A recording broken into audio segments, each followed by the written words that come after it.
Capital مدینہ منورہ کو چھوڑ کر کے وہاں بنایا تھا عراق، اس لیے وہاں بعض لوگ کہتے ہیں کہ تقریباً 4000 صحابہ وہاں گئے تھے، ان میں بہت بڑے عالم عبداللہ ابن مسعود بھی وہاں تھے۔ اہل کوفہ وہاں ان لوگوں کی تقلید کر رہے ہیں، آپ ان کو میرا پابند کرنا چاہیں گے، خلفشار ہوگا، سب کو چھوڑ دیجئے، جو جس امام کی اپنے تقلید کر رہا ہے اس کو تقلید کرنے چنانچہ اسی رائے کو ترجیح دی گئی کہ جو جہاں اپنے عالم کی جن کو خلفائے رسول اللہ نے بھیجا ہے ان کی تقلید کر رہے ہیں، ان کو کرنے دو، اس راستے سے ہٹا کر کسی دوسرے پر مت لگاؤ۔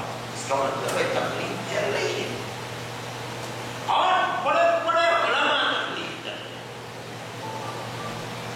4 صدی گزرنے کے بعد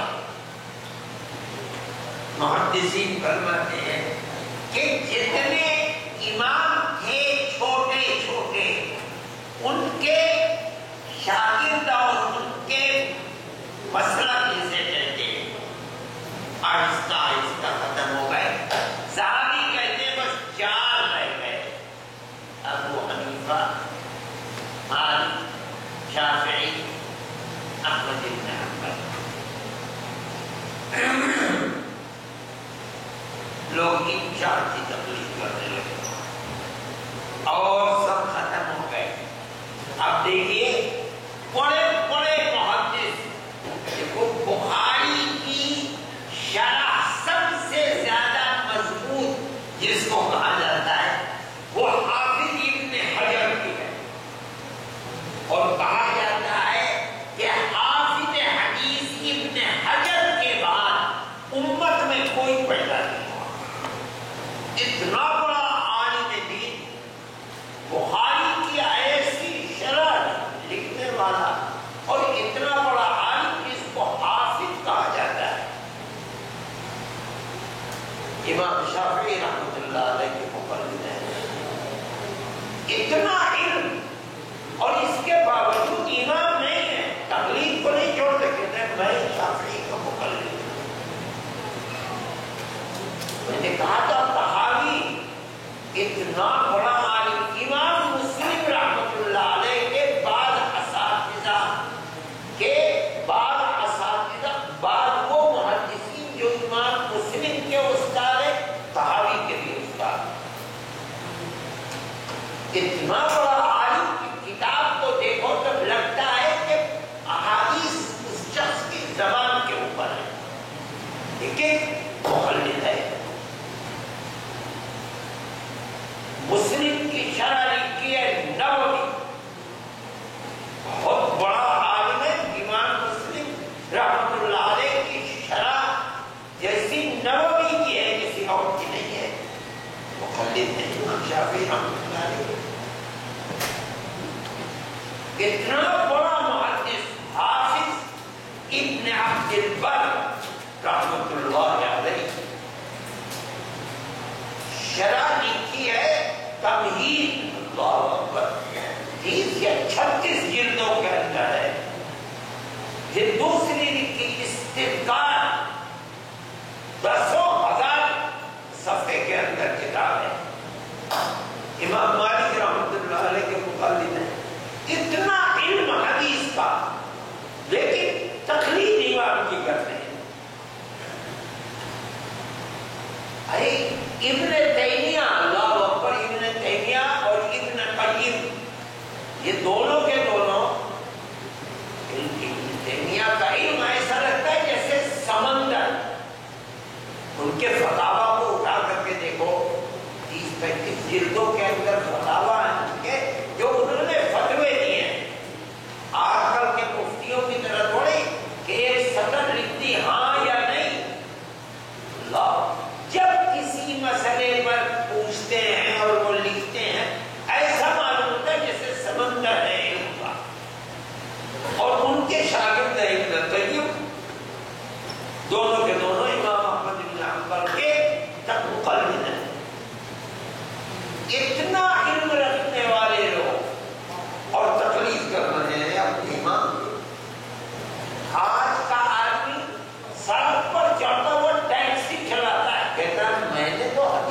کیا نہیں یہ جو علم کا پہاڑ تھے حدیث اور قرآن کے یہ تو تقلید کر رہے ہیں آج آدمی یہ کہتا ہے کہ نہیں ہم کسی کی تقلید نہیں کرتے اور تقلید شرک ہے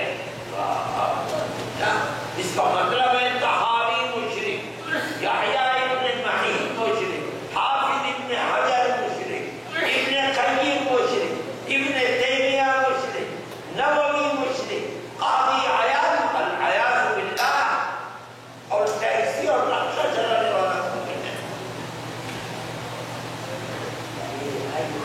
یہ تو دین کا کھلواڑ ہے کیسے ہو سکتا ہے ہم جو کچھ کہتے ہیں میرے بھائی ہم جو کچھ کہتے ہیں صرف اتنی ہی بات ہے کہ اگر ہر آدمی کو یہ حق دے دیا جائے کہ وہ خود مفتی بن جائے دین کیسے چلے گا دین تو کھلونا بن جائے گا جس کا جو جی چاہے گا کالج میں پڑھنے والا لڑکا کالج میں پڑھنے والی لڑکی دین اور خود مسئلے کا استنباط کرے گا اور ہر آدمی مفتی بن کر کے دین کا مذاق اب کوئی دوسرا نبی آنے والا نہیں ہے کوئی دوسرا دین پیدا ہونے والا نہیں ہے اب تو یہی دین ہے جس کو قیامت تک چلنا ہے جب تک امت اس کی حفاظت کرے گی دنیا چلتی رہے گی اگر یہ دین اس کا چراغ بجھ جائے گا دنیا ختم ہو لیکن ایک بات رسول اللہ صلی اللہ علیہ وسلم فرما کر گئے ہیں فرمایا ہے اگرچہ نبوت کا سلسلہ بند ہو گیا لیکن لا تزال طائفة من امتی منصورون من اللہ قائمون على الحق لا يضرهم من خذلهم او كما قال علیہ الصلوۃ والسلام میری امت نے ہر زمانے میں ایک نہ ایک جماعت حق پر کھڑی رہے طوفان آئیں گے ہوائیں چلے گی بڑی بڑی طاقتیں اسلام کی صورت کو بدلنا چاہیے لیکن ایک نہ ایک جماعت دنیا میں کھڑی رہے گی بالکل صراط مستقیم کے اوپر کیسے کھڑی رہے گی فرماتے ہیں منصورین اللہ کی طرف سے ان کی نصرت ہوگی اس لیے ساری دنیا انہیں ہلانا چاہے گی تلوار اور بندوق لے کر قتل کرے گی قتل ہو جائیں گے مگر اپنی جگہ سے ہٹیں گے نہیں وہ مر جائیں گے اللہ دوسرے کو پیدا کر دے گا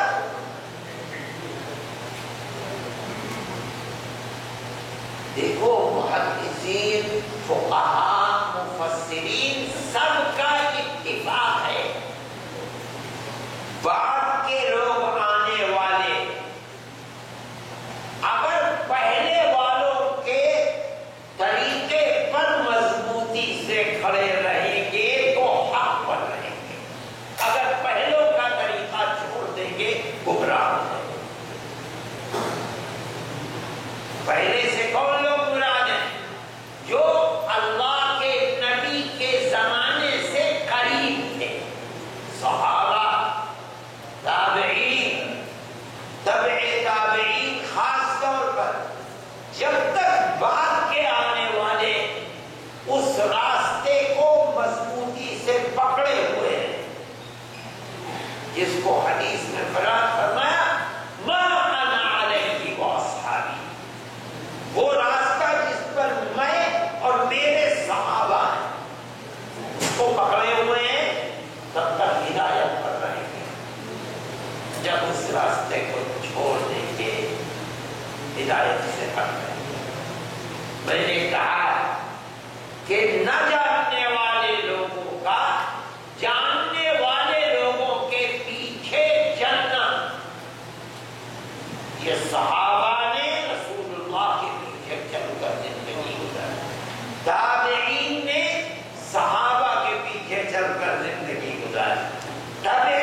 ابھی تو فتنے رہ گئے ہیں. ایک تو اتنا بڑا فتنہ آنے والا ہے کہ اتنا بڑا فتنہ کو کھینچ کر کے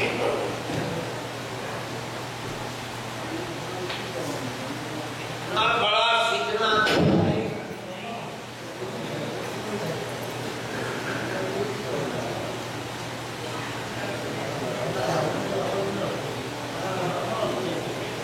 ابھی ایک فتنہ تو اتنا بڑا آئے گا کہ ساری دنیا میں اتنا بڑا فتنہ کوئی ہے. وہ ہے دجال کا فتنہ. ابھی تو کوئی فتنہ بھی نہیں آیا. یہ جتنے فتنے آج تک آئے ہیں یا آئیں گے، دجال کا فتنہ سب سے بڑا فتنہ. وہ تو آسمان سے کہے گا کہ بارش برسا دے، آسمان بارش برسا دے گا. زمین سے کہے گا کہ زمین اپنے خزانے نکال دے، سونے چاندی کے خزانے باہر آ جائیں گے. دریاؤں سے کہے گا کہ اپنا رخ بدل دو، دریا رخ بدل دیں گے. سب لوگ اپنی آنکھوں سے دیکھیں گے. پھر کہے گا میں اللہ ہوں. کتنے لوگ ہیں جو رام رام کہہ کر کے اس کے پیروں پر گر پڑیں گے. آج بتاؤ، آج کی دنیا میں اگر کوئی آدمی ایسا پیدا ہو جائے کہ آسمان اس کے پیچھے چلنے والا بن جائے، تابع بن جائے، زمین اس کی بات کو ماننے لگے، تو دیکھو کتنے لوگ ہیں جو چھوڑ چھاڑ کر کے اس کو اللہ مان لیں گے. لیکن فرماتے جو اللہ کے نبی نے کہا، ہر زمانے میں میری امت ایک جماعت ہوگی جو پہاڑ کی طرح کھڑی رہے گی. اس کے کہنے کو نہیں مانیں گے. تو اللہ نہیں ہو سکتا. کیوں؟ ہمارا اللہ ایک ہے، پاک ہے، بے عیب ہے. تو تو کانا ہے، تو اللہ کے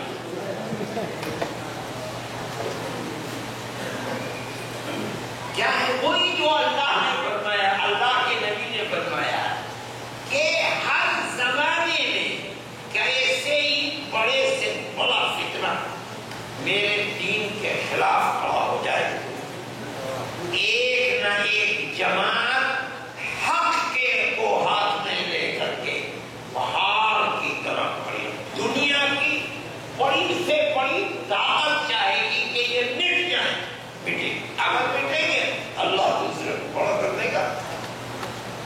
اس طرح یہ دین چلتا رہے گا. میرے بھائی یہ بھی ایک فتنہ ہے. آدمی نہیں جانتا، قرآن نہیں جانتا، حدیث نہیں جانتا، پہلے لوگوں کے راستے سے ہٹا کر ایک نئی ڈگر بنانا چاہتا ہے، راستہ بنانا چاہتا ہے. ہمارا ماننا صرف اتنا ہی ہے کہ ان کے پیچھے چلو جو اللہ کے نبی کے زمانے سے قریب ہے، دنیا کے امام ہیں، عالم ہیں، قرآن و حدیث کے ماہر ہیں، سب کے سب مقلد.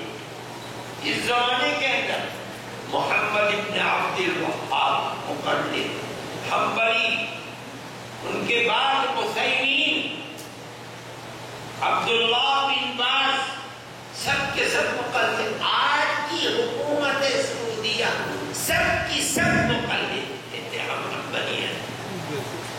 امام احمد بن حنبل کے مانتے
انہیں طریقوں کو استعمال کر کے جواب دینا چاہیے تاکہ امت کا دین و ایمان محفوظ رہے۔ اگر ساری دنیا مشرک ہے اور 1400 سال سے سارے علماء سارے محدثین سب مشرک ہو گیا ہے تو دین محمدی ہے کہاں تلاش کرو گے؟ اس لیے مولانا محب الرحمان صاحب نے اور دارالعلوم والوں نے مولانا جمال الدین صاحب نے حضرات نے جو یہ بیڑا اٹھایا ہے، میں کہتا ہوں کہ اس کے اندر اور طاقت پیدا کرنی چاہیے اور آگے بڑھنا چاہیے۔ جس طرح وہ ویڈیو بناتے ہیں آپ بنائیے اپنی تقریروں کی ویڈیو، ان کو تقسیم کیجیے، گھر گھر پہنچائیے اور معقولی انداز میں امت کے بزرگوں کا علماء امت کے طریقے کو پیش کر کے دنیا کے سامنے رکھیے۔ اسلام اس لیے نہیں آیا ہے کہ ایمان والوں کو مشرک بنا کر کافر بنائے، ایمان تو دنیا میں دین آیا تھا تاکہ کافروں کو مومن بنائے۔ ان لوگوں نے تو ایسا کر دیا کہ جو تقلید کر رہا ہے 1400 سال سے سب مشرک ہیں، تو اللہ کے بندے مومن ہے کہاں؟ اللہ کا نبی تو دین کو اللہ کے بندوں کو مشرک بنانے کے لیے تو نہیں لایا، دین آیا ہے مشرکوں کو مومن بنا۔ 1400 سال سے جو مومن ہیں تم ان کو مشرک بنا کر کے اسلام سے خارج کیے، تو قیامت کی بات ہے۔ پیدا ہوئے ہندوستان میں سر کے اوپر لال رومال رکھ دیا اور عبا پہن کر کے بیٹھ گئے، ایسا معلوم ہے جیسے یہ امام مالک کے مرتبے کے لوگ ہیں اور جو چاہے وہ کہیں نہیں منظور ہے، ناقابل قبول ہے۔ اس طرح کوئی دین کی عبادت ہوتی ہے۔ وہ لوگ جنہوں نے دین کی حفاظت کی اور اپنی جان اور زندگی ختم کر دی دین کی حفاظت کی، یہاں سے چلے گئے اور ایک امت اپنے پیچھے چھوڑ کر کے گئے۔ امت دنیا کے اندر زندہ ہے، یہ دین کی خدمت نہیں ہے کہ جو نماز 5 وقت کی پڑھتے ہیں، لا الہ الا اللہ محمد رسول اللہ کے جان سے مانتے ہیں، ان کی زندگی آپ کے طریقے کے مطابق ہے۔ ما انا علیہ واصحابی پر ساری زندگی گزارے، یہ کون سی دین کی خدمت ہے؟ سب کچھ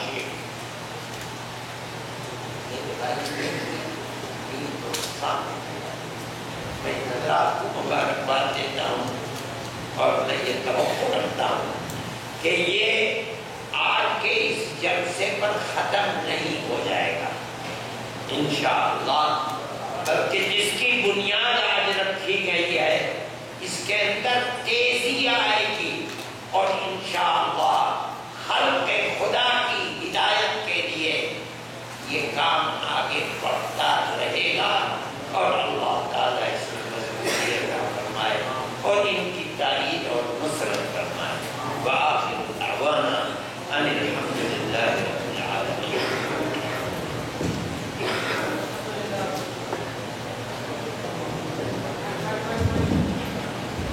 আলহামদুলিল্লাহ আমরা অনেকক্ষণ শরীফুল আরব ওয়াল আজম হযরত হুসাইন আহমদ মাদানী রাহমাতুল্লাহ আলাইহি সাহেবজাদা উস্তাদুল হাদিস দারুল দেওবন্দ হযরত আল্লামা আরশাদ মাদানী মাদ্দাজিল্লাহুল আলীর কাছ থেকে যে বয়ান শুনেছি, আমি 5 মিনিটের মধ্যে তার বাংলা তরজমা আপনার কাছে পেশ করতেছি, যা আমার জন্য অসম্ভব। তারপরে আমি আলোকপাত করতে চাচ্ছি হযরত দামাত বারাকাতুহু তাকলিদের ব্যাপারে বয়ান রেখেছেন। আমাদের এই নিউ ইয়র্কে বিশেষ করে একটি অপপ্রচার চলছে যে কোন মাযহাবকে মানা এটা শিরকের পর্যায়ে পড়ে, বলে নাউজুবিল্লাহ। হযরত কুরআন তাকলিদের ইতিহাস নিয়ে এসেছেন আল্লাহ রাব্বুল আলামিনের কাছ থেকে, আল্লাহর নবীর কাছে কোরআনে কারীম নাযিল হয়েছে, আল্লাহ রাসূল সাল্লাল্লাহু আলাইহি ওয়াসাল্লাম কোরআনে কারীমের ব্যাখ্যা দিয়েছেন হাদিসের মাধ্যমে। সাহাবায়ে কেরাম নতুন মুসলমান হয়েছিলেন, যারা নতুন মুসলমান হয়েছেন তাদের